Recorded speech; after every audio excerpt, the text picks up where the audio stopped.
кажи ми, Огнен, ке може ли од тебе да очекуваме малку некој тип на покомерцијална музика, типот на трап или нешто слично? Гледа, овој проблем го имам и со другарите. Ќе го исвојам Алек, другар ми, најдобар другар ми е, се дружиме веќе од второ оделение сме заедно. И се бев на фестивал еден во Црна Гора. И се враќаме по пат и ми вика, брат, добро бе, дај малце, вика, со тој твој поп, дај малце влези у таа шема, вика, Релја Поповиќ, нешто, викам, брат, кај сум јас за тоа, жити се. Пробај, вика, зашо а не пробаш, така да, ете, ме тера, не само он ме тера, и многу други, да пробам, да видам. Не знам што да ти кажам.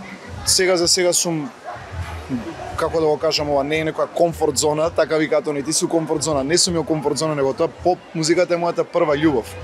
Многу ме прашува дали народно ќе почнам да снимам, дека корените ми се моите ете свират народно, снимале народно. Сега за сега сум тука, но никогаш не се знае. Јас можеби ќе имам некој дует со некој таков артист, а дали ќе снимам моја лично песна авторска да биде таква, не можам да кажам ни да ни не.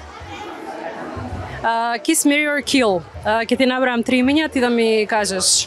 Антонија Геговска, Мартија Станојковиќ и Бресквица. Една морам да одберам. Ќе кажеш Kiss, Kiss. За сите 3 Kiss. За сите 3? Да. А кого би Kill? Ни една.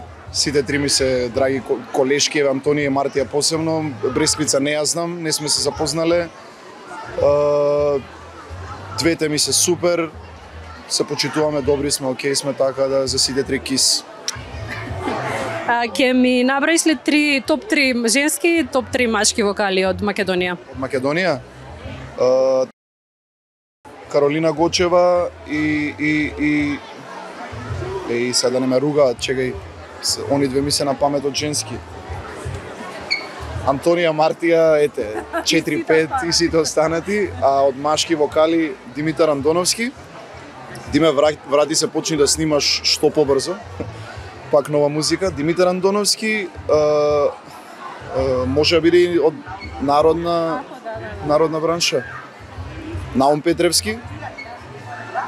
И не знам, човек има од машки, има да ги набројуваш, да не навредам некој, за тоа ми е сите, не знам.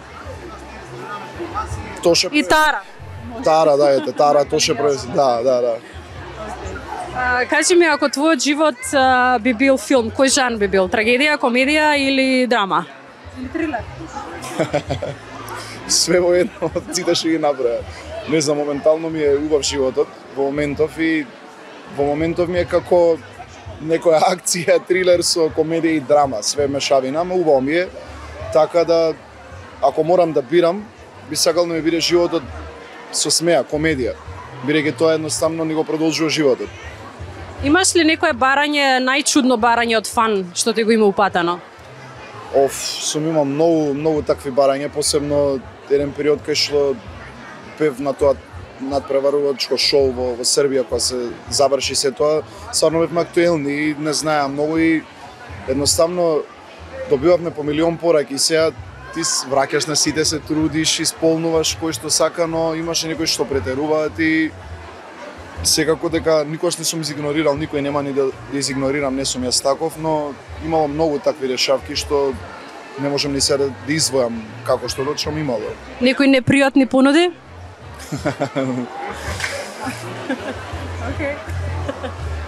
Имало и ќе има нормално и кај нас и кај машките и кај девојките, тоа е едноставно, како го кажам, нормално. Со која песна си моментално обседнат? Ајде, еве, нека биде. Преубава песна ми е од моментално, не знам зошто. Јас иначе слушам секако вид на музика, од народно, забавно, опера, тоа завршив, студирав, работам во опера, слушам джез, класика, се буквално можам да се прилагодам, но ете нека биде и можам да ја запеам, се ми е овие денови глава. Умречу због те, лепоте, ноќас ако треба, сакричу те мој животе, километари изнад неба. Од Пеџа Јовановиќ, 24/7. Кажи ми, ако имаш магично стапче, скип, зашто би го употребил? Би го потребил да имаме љубов, хармонија и мир во светот. да не се наштетуваме и да не мислиме никој на никого лошо и да не правиме лошо, само да има убави работи, на тоа би го употребил. Да сме среќни. Фала ти, Огнен. Фала и на вас.